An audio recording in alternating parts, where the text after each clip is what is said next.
Hello guys, today we are doing my June wrap-up mixed with my July TBR. Normally I would want to make these videos separate, but I had a pretty monotone reading month for June, so there wouldn't be much to talk about. So I figured I'd start with the books I read and then move on to my TBR for July. In June, I only ended up reading 3 books, and note that one of those books I went into the month being halfway done with it. I just had a really busy first half of the month with family visiting, and then just wasn't really in a reading mood, which is unfortunate. But usually the beginning of the month, I have the most excitement to read, to meet my monthly reading goals or to do monthly challenges. So I'm feeling good for the first. I think we'll do good, and hopefully this month is much better. But I read some really good books in June. The first one that I read most of in May was Hunger Games by Suzanne Collins. This was a reread. It was super, super fun. I remembered this plotline a lot, and then I recently watched the second movie.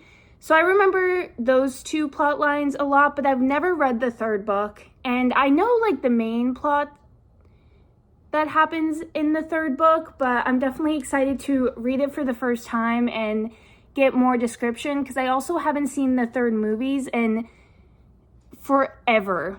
So this is the first book done of my reread. It was very fun. It's obviously young adult, so it's a pretty easy, quick read, but I had a very fun time. And then I read Fourth Wing by Rebecca Yarros.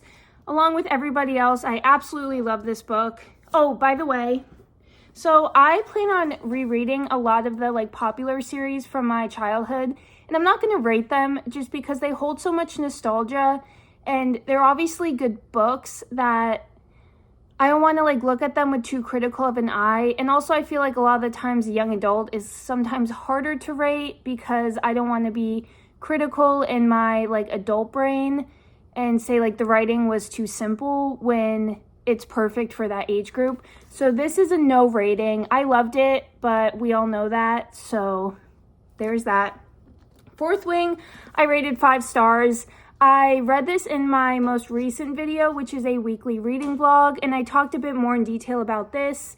Ultimately, we are following Violet, and she is going into the Riders Quadrant, which is a school where you're trying to bond and learn to ride dragons. The academic element is very high. All the stakes are extremely high. It is very Harry Potter and Hunger Games mixed together in the best way possible. I adored this book. I'm very, very excited for the sequel. And if you have not read this book, I really think it's an amazing book, whether you are a fantasy reader or not. It took me a little bit to get into it, especially maybe if you're not a fantasy reader, but I would recommend sticking through. The plot is definitely easy to follow along, but very, very intriguing. So I do think no matter what type of reader you are, you will love this, and there is a romance subplot. And then the last book I read in June, which was a pleasant surprise, is A Good Girl's Guide to Murder. I read this on audiobook, and I had so much fun. I think I'm gonna rate it a 4.5 stars. It was I have no complaints. It was amazingly structured. The plot was amazing. The ending, you figure out the main plot, you figure out the main ending, but then more stuff keeps happening. And those were the things that really, the last 10% of the book was incredible. I had no idea. I was so shocked. It was just so fun. So I know I'm the last person to read that book, but highly recommend it if you haven't, and I'm very, very excited to continue on in the series, and I'm excited to see where it goes. So those are the 3 books I read in June. Again, it was a pretty lackadaisical reading month.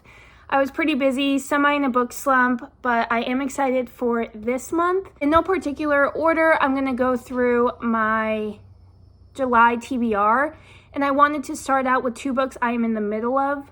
They're both taking me longer to read for different reasons, so I just figured I'd mention them first. The first one is Fire and Blood by George R.R. Martin. I also started this in my weekly reading vlog, but this is the prequel to Game of Thrones. It's in that whole world.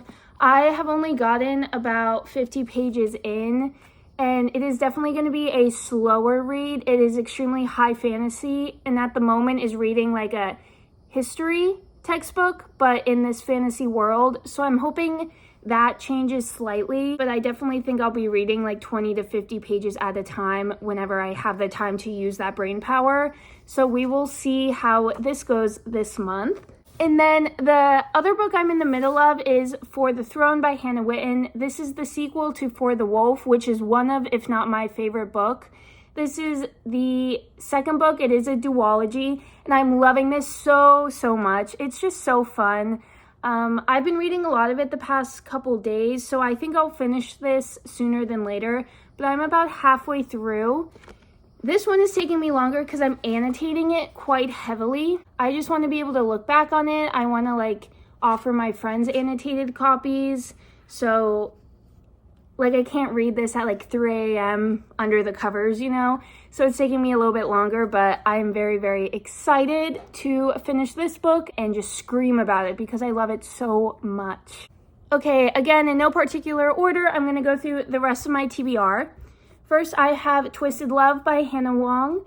This is the first book in the Twisted series. They are interconnected standalones, I believe. I just completed having the whole series, so now I'm quite intrigued to start it. But this is the first one. This one is notably smaller than the other three, but again, I would love to get started on this series. I don't really know much about it, except that each one is focused on like a very particular common trope. Then I have In the Lives of Puppets by TJ Klune. This is such an anticipated release for me, so I just really want to get to it. Then I have The Girl Who Fell Beneath the Sea by Axie O. This is a Korean retelling. I got it from Fairy Loot. Oh, and I put this in my summer TBR because it just gives me crazy summer vibes. Then I have The Island by Natasha Preston. I do think this is young adult, a thriller or a mystery. This is part of my like traveling annotated book club, so 2 people have received this so far. So I'm definitely getting to this month, adding on my annotations and sending it along. Then I have Things We Never Got Over by Lucy Score. This is part of my like 12 books recommended by 12 friends for the year, and I am not doing very good at all, so I have a lot to catch up before the end of the year. This is one of them, and I do think it'll be a perfect time to read it as it's small town, it's romance. It is a long book, but I do think it's more of a lighthearted, fun book. So for this time of year and this month, it seems like a perfect time to pick it up. And then I have Catching Fire by Suzanne Collins. So this is the second book to the Hunger Games trilogy. I would love to get to this soon and slowly make my way through the series. So the next book I have is Legends and Lattes by Travis Baldree. I have been really wanting to pick this up lately. One of my favorite YouTubers, Meg with Books, absolutely adores this book. And I know it is a like cozy, low stakes fantasy. So I think in comparison to some of my other books, this will be a nice palate cleanser. Then this might be my most excited book to start, and I think I'm going to start it today. This is a indie author. I'm 99% sure it's indie published, but that is Baby Moon or Bust by Ava Hunter. I found this through Instagram, and it just sounds like the perfect, most beautiful, cute rom-com ever. They have a one-night stand, and so she goes on like her own baby moon, and he comes to follow her.